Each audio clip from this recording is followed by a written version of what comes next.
لجنة صياغة الدستور هو عبارة عن مقترح روسي لحل الوضع بسوريا برعاية أممية ممكن يتطبق بسويسرا ما عنا. يعني يا جماعة لما يجيكم مريض بحالة خطرة ما تحط له لزقة جرح وتتوقع انه يطيب. المشكلة انه الجماعة تركوا كل المشاكل وبلشوا بالدستور. يعني اذا الواحد بده يتجوز وما معه مصاري وعايش عند اهله وما عنده وظيفة بيترك كل هالمشاكل وبروح بحجز صلاة العرس. نرجع لموضوعنا. بتاريخ 30 كانون الثاني 2018 تم عقد مؤتمر بسوتشي بحضور روسي وتركيا وإيراني وديمستورا، وعزموا 1500 واحد من سوريا من اهل العروس يعني لحتى يكونوا شاهدين على فض النزاع السوري. هدف روسيا من هالمؤتمر كان اعطاء مزيد من الشرعيه للنظام عن طريق تشكيل لجنه بتتالف من 150 شخص. النظام بتشكل ثلثين، المعارضه بتشكل ثلث، والقرارات فيها بتتاخذ باغلبيه الثلثين. يعني ثلث المعارضه مثل الزائده الدوديه، ما لها وظيفه بالجسم بس بتاخذ مساحه على الفاضي. روسيا كانت مستعجله كثير لتشكيل اللجنه، يعني بدها تعمل زواج عرفي لتحط المجتمع الدولي بالامر الواقع. بس الامم المتحده رفضت الاعتراف باللجنه الا اذا تغير توزيع الحصص بحيث يكون 50 للنظام، 50 معارضه، 50 هي بتسميهم من المستقلين من المجتمع المدني.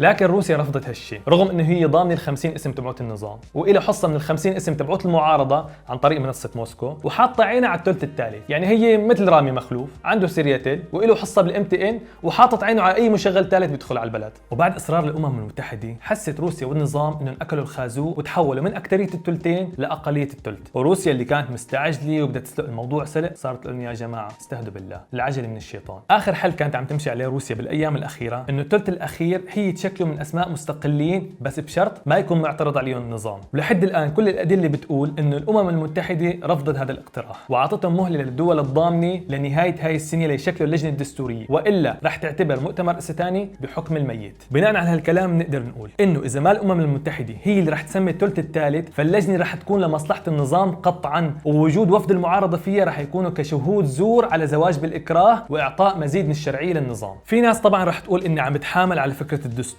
وانه المشاكل اللي ذكرتها ممكن تنحل بطريقه دستوريه بعد الاتفاق عليه. وهذا بياخذنا لسؤال مهم كثير، انه بتاريخ سوريا الحديث من 100 سنه لهلا يعني هل الدستور كان وثيقه مقدسه بحيث اذا انكتب ما حد بيغيره، او كان مثل منيو بمطعم كل ما تغير صاحب المطعم بغير الوجبات على كيفه؟ خلونا نرجع للتاريخ ونتاكد.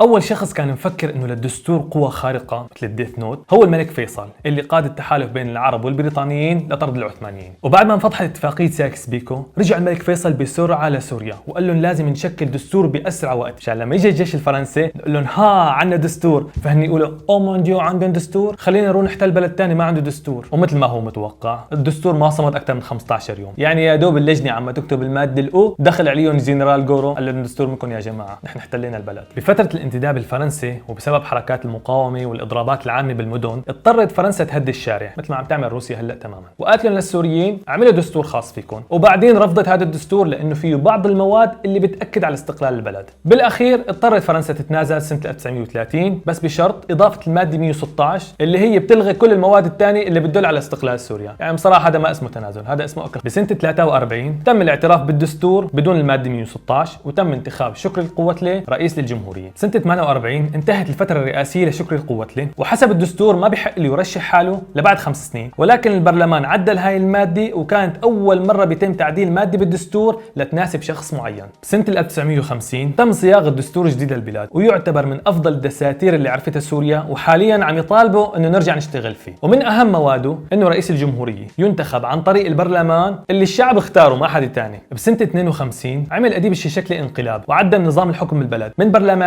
لرئاسي، يعني صار الرئيس ينتخب مباشرة من الشعب، وعندنا ما في أسهل من تزوير انتخابات الشعب. بعد خلع الشيشكلي رجعوا للعمل بدستور 1950 لغاية الوحدة مع مصر اللي أنهت الحياة السياسية بالبلد وحلت الأحزاب وأصدرت دستور مؤقت اسمه دستور الوحدة وعطت كل الصلاحيات لجمال عبد الناصر. بعد الانفصال تم العودة لدستور 1950 وانتخاب ناظم القدسي رئيس للبلد اللي أصر يحط بصمته وعدل الدستور وصار بيقدر هو يحل البرلمان المنتخب من الشعب. ب 8 آذار سنة 63 بدأ العهد الأسود بسوريا بانقلاب حزب البعث، ولأنه الناس ملت من الانقلابات العسكرية فالجماعة كانوا كرياتيف شوي وسموه ثورة 8 آذار.